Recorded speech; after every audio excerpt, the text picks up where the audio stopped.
There we are. Oh my god. I got on the last one. Yes! Bienvenidos!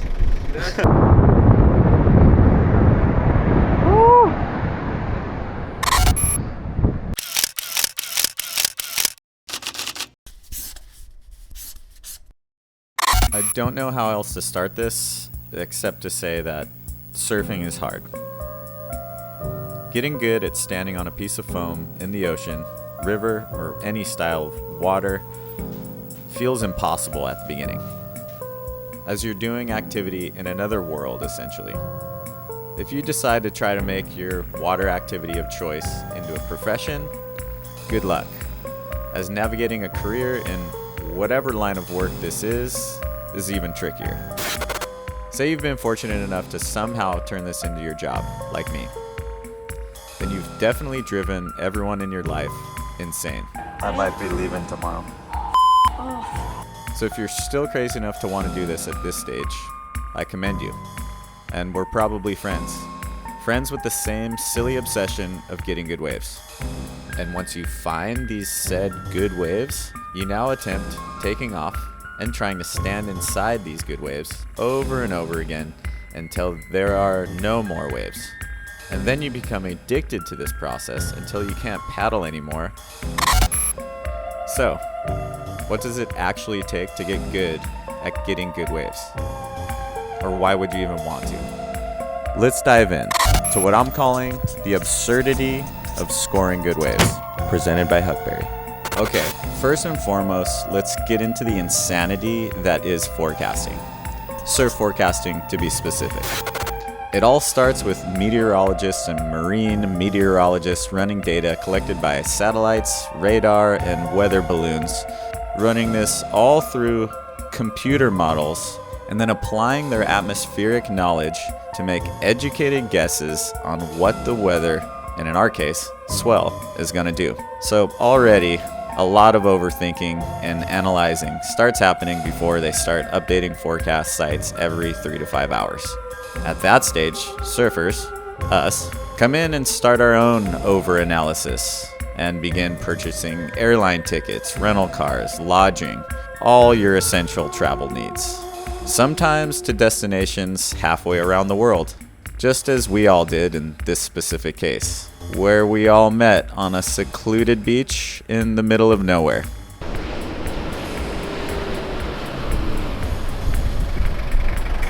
Yes!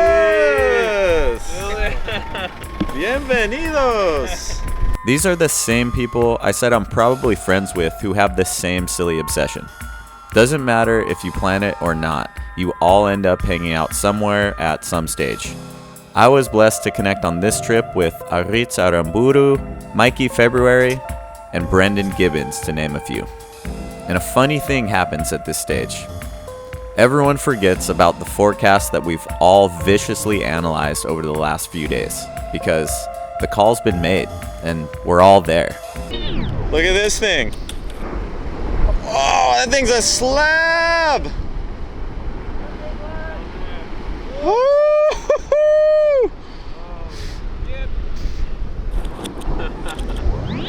This is exactly why you always hear overly excited surfers freak out every time they see a good wave at the start of every trip or video, because it means we're not crazy. Wow, look at that one at the end, on the end.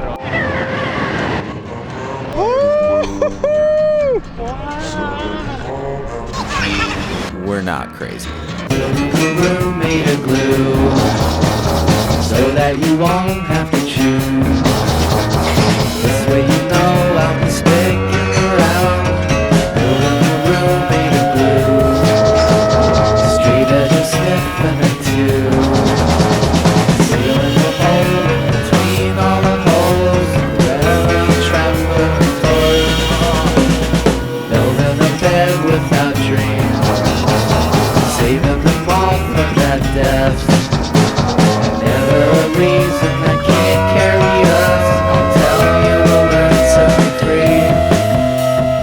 absurdity of scoring then sort of morphs into the luck of whatever the sand is doing. A wave is only as good as what's underneath it, and if the sand isn't right, it can make for a lot of this.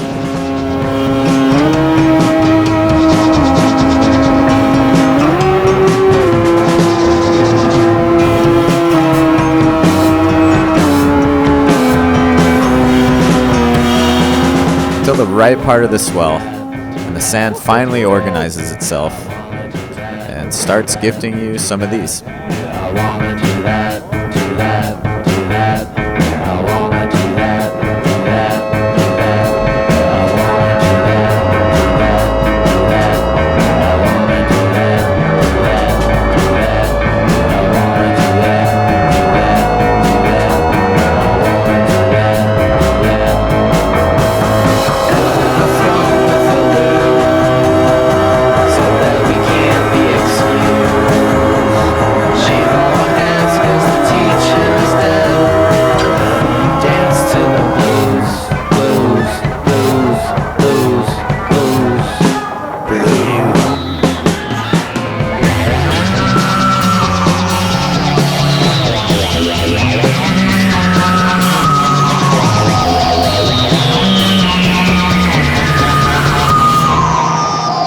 Oh no, broken board! I got caught on the last one. Oh, someone, it had to get someone. I know. Damn. But I had a fun one before, so I Yeah. wasn't too bummed. I was That like, was a sick one. thank you. Yeah, that was a little time warper. Oh, it was so fun. The last hour, 30 minutes was insane. Yeah. I wasn't even really expecting to surf today. You I was mean like, that oh, there's gonna be maybe like we'd get like a little novelty one before dark, and it's cranking already. And the swell's not even fully here yet. This is exciting. Official day one or day two, I don't know, but it is a pristine, glorious morning, and the waves are absolutely pumping. Looks about double the size of yesterday. There's some long lines, rifling barrels all the way down the point for as far as the eye can see. So I think we put ourselves in a really good place. Really excited for today.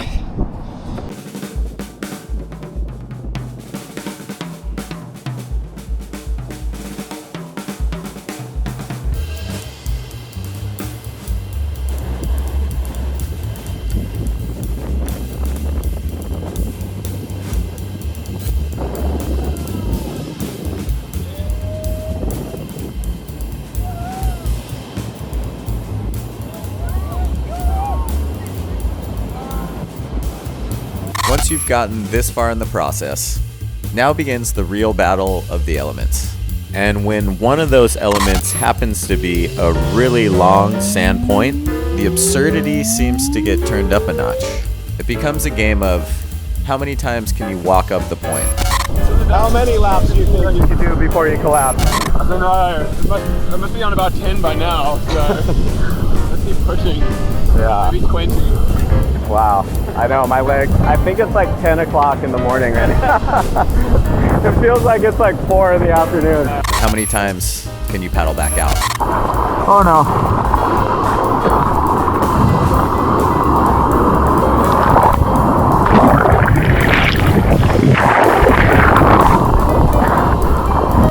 How far out in a rip current are you willing to paddle back from? Damn, dog. How many wipeouts are you willing to have?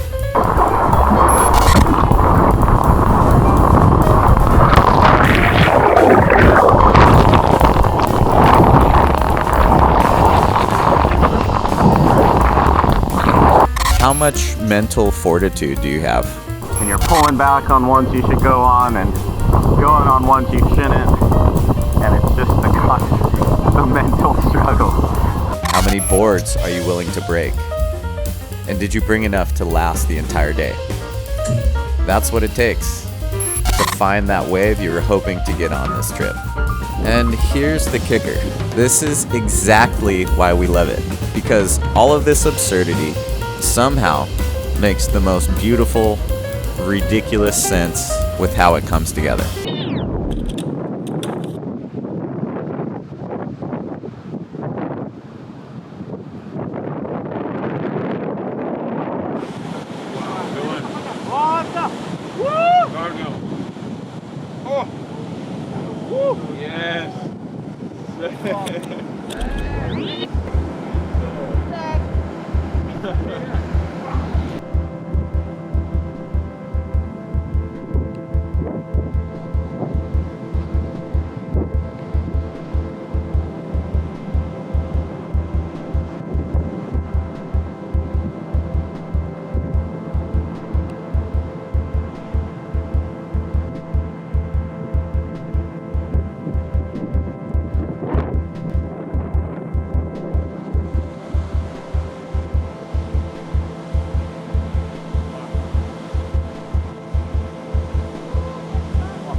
absurdity and delusion of it all, there's also magic.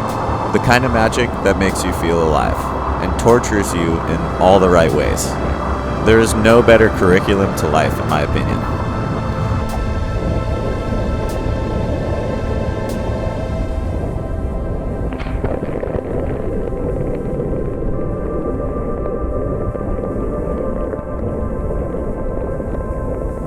From the planning, to the overanalyzing, to the energy depletion, even though all these things might seem preposterous on land, once you're in the water, especially around these silly cylinders we love so much, this all feels normal and right.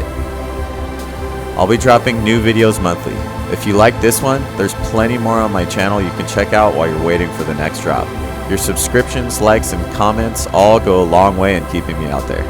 If you're looking for another way to support me and upgrade your gear, I've partnered with HUCKBERRY to curate a collection of my favorite essentials.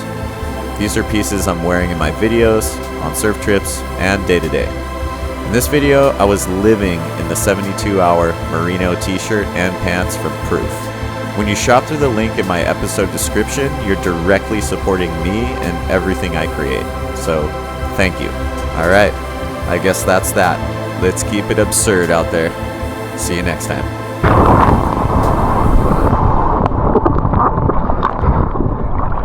And then it all comes together. Sometimes.